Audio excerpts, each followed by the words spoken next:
Hola guys, I know y'all are like, what the hell is on your hair? Sis, it's wrapped. It is Osce day, and it is my last Osce. Y'all pray for me, pray that your girl does good. But my hair is actually in a bun, so I just got it wrapped so my little flyaways will stay in place.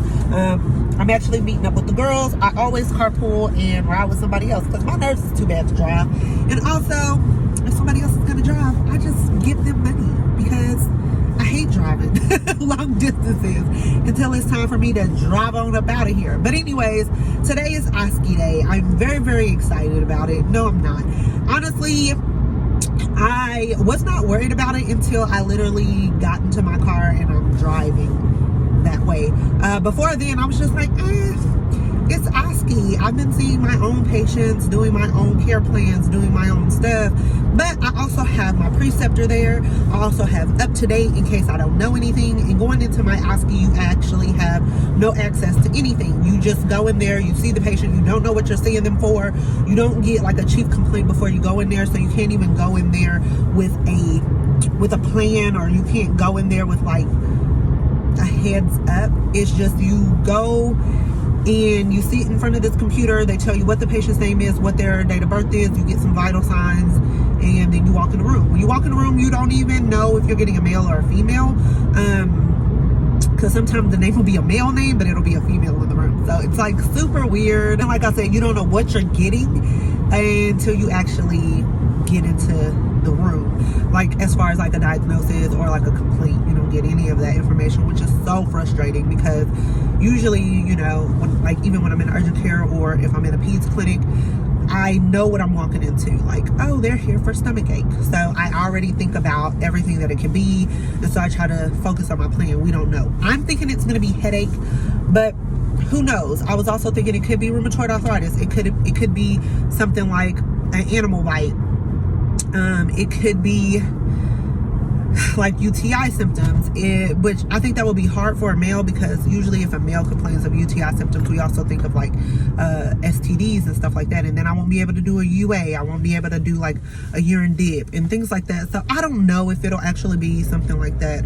I just try to play all these scenarios in my head, and all of us do that. I'm not the only one who does that, and we kind of like bounce ideas off of each other, so we can all like do quick little snippets and scenarios and like what we would do and stuff, and that just is what helps us out. But I'm super excited that this is my last one. If it is a headache, I will be super excited, because I think I kind of got it down packed. I know I'm gonna miss some stuff because I always do. I go in there, I get super nervous, and sometimes I just blink, or sometimes I just go in there and I just rush through everything because I'm so nervous, and then I end up missing stuff. But I always get a good grade, so I'm praying that the same thing happens this time. You know, that the Lord stick by you, girl, and help me through this. You know, I know what I know, and I don't know. And I know what I don't know. And if I don't know something, I'll just, you know, fake it till I make it. When it comes to this doggone Osce. So, like I said, I'm very excited that this is the last day of Osce. This is my last Osce. Yeah, we'll just see how this goes. I can't really bring you guys into Osce because there's like no way to show you guys that. I'll kind of give you some snippets of the inside of my school, because I think this will be the last time I actually go to my university before graduation, which I don't even know if we're going to still have graduation because of COVID-19. So basically, the state of New York has issued a state of emergency, and they have closed all of the schools starting March the 19th. Everything will be going over to online. So all of our stuff is going to be online. Even though majority of my classes are already online, the class that I actually go to class for will no longer be a class. Like my quizzes and stuff will still be due that day, and then I think I have like an IPE type of thing that I have to do, or like a write-up about what I've learned or something like that. But that stuff will now all be done online. All of our quizzes will be done online, and our final, I'm assuming, is going to still be online at home as well, which sometimes I feel like if we have to do it at home, he makes our final a lot harder. That's just my personal opinion. I could be just over exaggerating. I'm hoping that we still do like Zoom, and that everything is not just like PowerPoints that he uploads, because sometimes I think it's better to have someone present information to you than to Also, I think I'm low-key ADHD and I have a really hard time focusing. Well, I think I'm low-key ADD and I have like a hard time focusing. My lucky pen for my patient.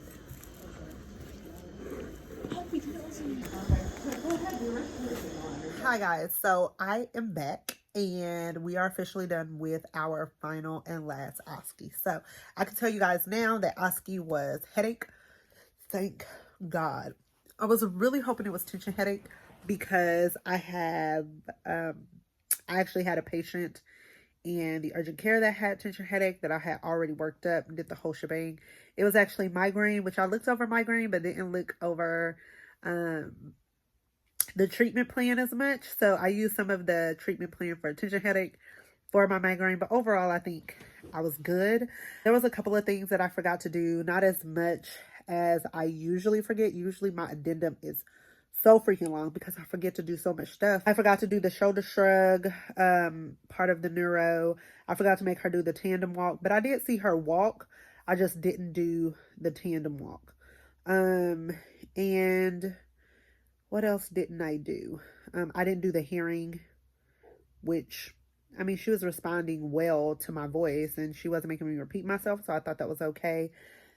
And I think, I didn't make her like do the puff her cheeks out, smile, whatever. But she wasn't aphasic or anything like that, so it was easy to rule out stroke. I made her do the pronator drift and Romberg, so I knew she wasn't like weak. Yeah, other than that, I think I pretty much did everything. I didn't really miss much, so I'm pretty, what's up, book?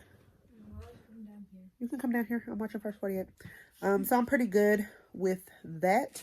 All I have to do right now is just write up my soap note. I am a little worried because I don't really do well on like neuro soap notes because I forget some of the terms that I need to use. So I'm just probably going to look up a template of a doctor's or a med student's neuro soap note and kind of take their verbiage as far as my assessment, because that's not considered plagiarism because it is just like negative Romberg, negative Babinski, negative Kernigs, and then like the peripheral, I forget what that's called. So I just forget the names of some things. So that's what I'm going to do by utilizing someone else's soap note, is just get the verbiage correct. So that way my soap note doesn't sound stupid. And then I just have to think of what I want my differential diagnosis to be. So, and then just write up what my review was and then do my addendum, which is pretty short, which girl's proud of. So that's all I have to do tonight. Last Osce went great. Probably one of the best Osces that I have, which I think that's how it's supposed to be set up. You know, your first couple of Osces suck. Honestly, I think my 2-month well child was like my best Osce until this one. And then my lower back Osce was horrible. I'm surprised I even passed it. I passed it, but it was rough. So that's pretty much that. We're done with that. I'll let you guys know whatever my grade is whenever that comes in. I know I haven't been updating you guys as much, but I'll have all of these vlogs go up eventually as the end of the school year comes out. So yeah, that's just what we're about to do now. So I'll talk to you guys later.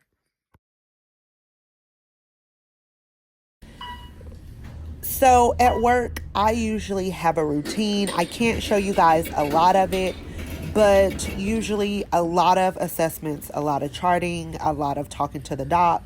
And then towards the end of the shift, I change out my needle boxes, make sure to draw labs if I have like a central line or a PICC line or an art line.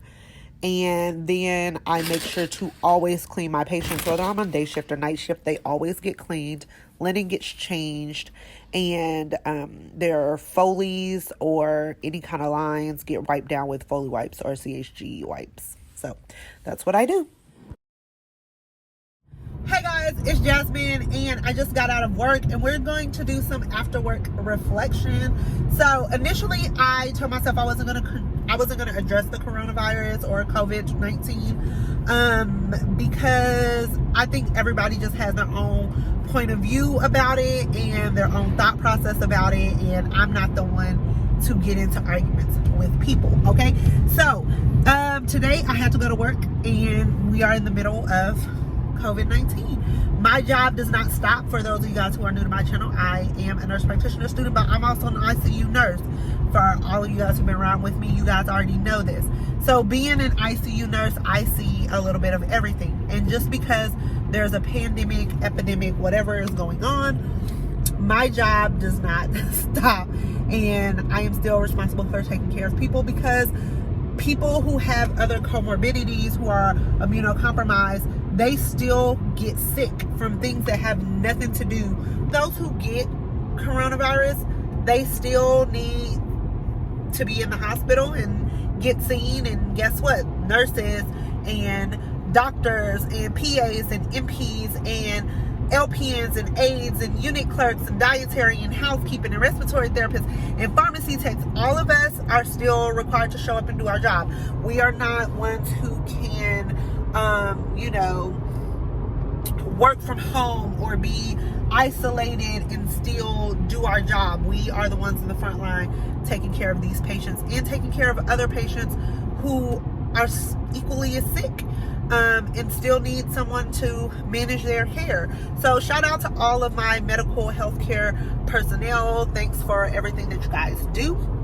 From me to you. If no one told you you are appreciated, you are very much appreciated. As well as so I did a video a while back. If I can find it, I'll put it in the description link if I remember, let's be honest.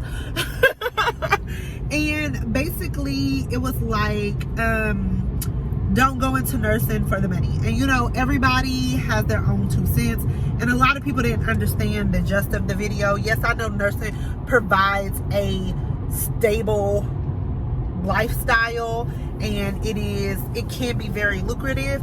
I understand that, and I understand that people go into professions for the money. I'm just saying, this right here is an example. COVID-19 is an example of who you will see is really in the medical field, who really becomes a nurse to do the things that they love and they are passionate about, taking care of other people, and during like the worst times of their life. When you're hospitalized, no matter what level of hospitalization you are at, to you, that's the scariest part of your life.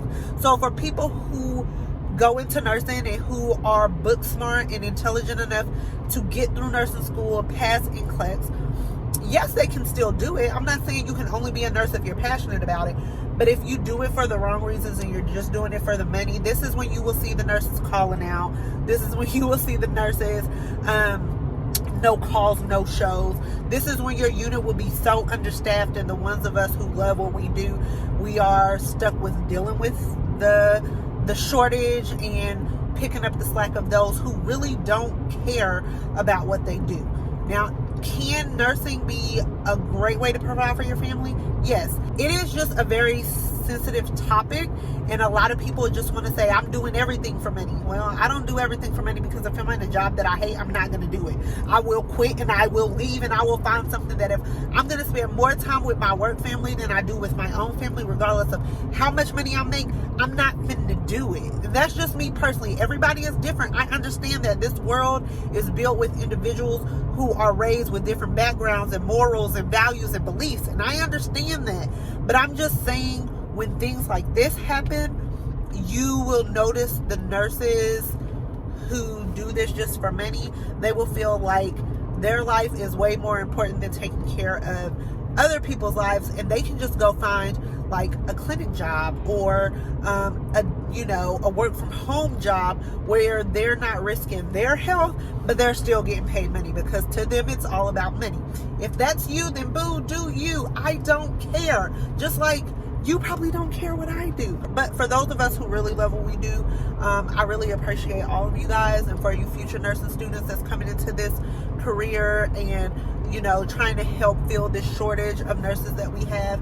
Thank you. I appreciate it. I'm rooting for you guys. I'm rooting for pre-nursing students, nursing students, future nurse practitioners, future PAs, whatever you out here trying to do. I don't care if you're trying to be a lawyer, freaking HR, if you are trying to be a botanist, or the CEO of a freaking Walmart. Kudos to you. I'm out here rooting for everybody to win, because this world is big enough for all of us to win. Don't let this COVID-19 freak you out, make you panic. keep faith that God got you. And that's pretty much my wrap up of the whole thing. So I am about to go home because I'm exhausted, and I gotta turn my heater on because it's getting cold in this car, but I didn't want you guys to hear the heater.